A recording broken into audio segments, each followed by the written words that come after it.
Morning, Rain. Haven't you seen outside? Looks like it's going to... Oh, I'm going to be late for work! ITV1 National Weather, sponsored by...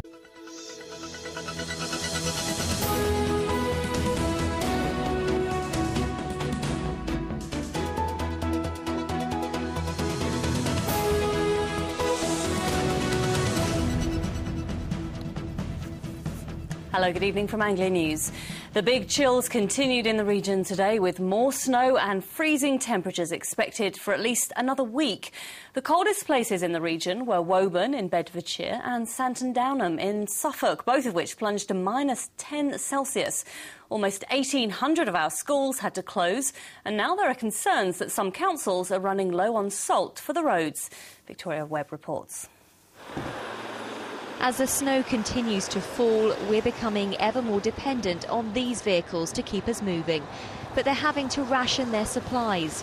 This was the scene on the A14 at Hawley near Stowmarket in the morning rush hour. Despite it being one of the priority routes which are being gritted, conditions were treacherous and a car had slid into the central reservation. With the ongoing bad weather, it's becoming increasingly difficult to get hold of salt. One salt broker based near Woodbridge told me that on Monday his company had 21,000 tonnes of salt, but that had all been sold by yesterday lunchtime. They have got an emergency supply for hospitals and nursing homes, but their next delivery isn't until the 20th of January. It is tight, and there's no doubt about it. We're expecting a delivery next week by boat from Cleveland. But of course, the announcement today of the government taking control of where the salt should go does throw us in some sort of doubt as to whether we're going to get this supply or not. Most councils in our region have enough salt and grit to last into next week, but those worst hit by the bad weather are having to prioritise which routes they treat. The weather has meant that Operation Stack has been in place today and is likely to continue tomorrow. Lorry drivers have been queuing for hours, waiting to get on the port of Felixstowe. You want to get on the port and get off the port, and it's just a case of joining the Operation Stack.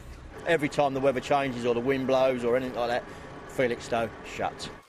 The owner of this bridal shop in Norwich couldn't open up today because her staff were unable to get in.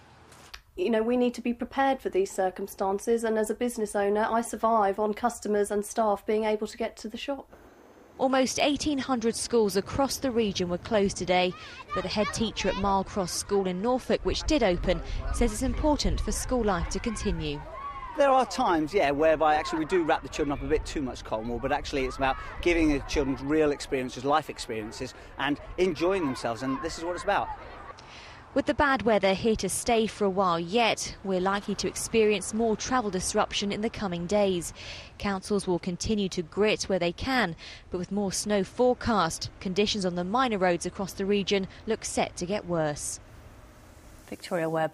Now, for key health services workers in our region, staying at home in these treacherous conditions is not an option. In fact, as the weather gets harsher, work gets busier. Emma Baker's been out with one paramedic to see what they're up against. When extreme weather hits the region, life gets busy for Adrian Mars.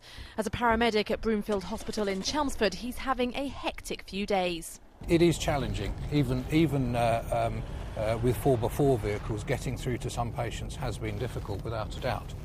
We hadn't been with Adrian long before the first call came through. The 66-year-old male's fallen. He's got a cut above the eye, injury to his hip and knee. Road conditions have been so bad that the East of England Ambulance Service have drafted in extra 4x4s to cope with the icy roads. Tell me what's happened, I'm just going to check your pulse. The elderly man had slipped on an icy pavement. It may have led to a fracture, so Adrian organised for him to be taken to hospital for an X-ray. Ambulance emergency, what's the address of the emergency? The call centre back at base has been working around the clock to keep things moving. Staff at this call centre in Chelmsford have been inundated with calls in the past few days.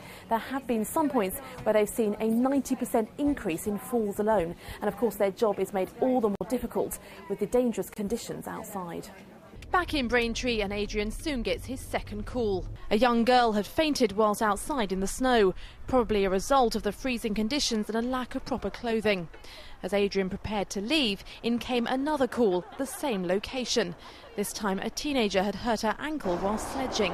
No. It appeared 15-year-old Hannah Godfrey may have broken her ankle, and that meant a trip to Broomfield Hospital with Mum. For Adrian, it was back out onto the wintry roads. His busy day was far from over. Emma Baker, Anglia News, Essex. In other news, the father of a man whose body was found in a Chelmsford river has today paid tribute to police and friends.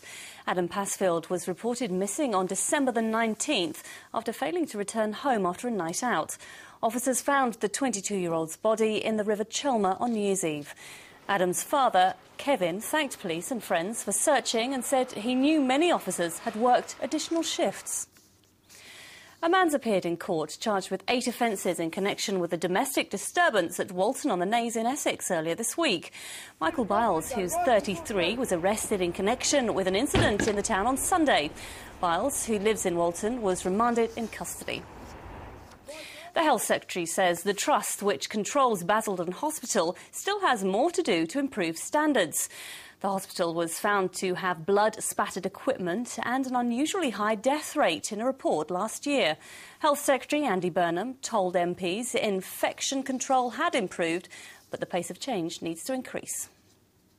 In sport, Norwich City have revealed record debts totalling £23 million in their latest statement of accounts. In the 12 months to May last year, Norwich made a loss of £5 million, almost double that reported for the previous year. Meanwhile, the clubs also today dismissed reports linking manager Paul Lambert with a switch to Premier League Burnley.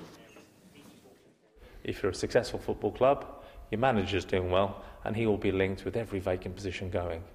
I've had no contact from Burnley. Paul Lambert has had no contact from Burnley. No set for the weather to change anytime soon. Let's get the details with Amanda.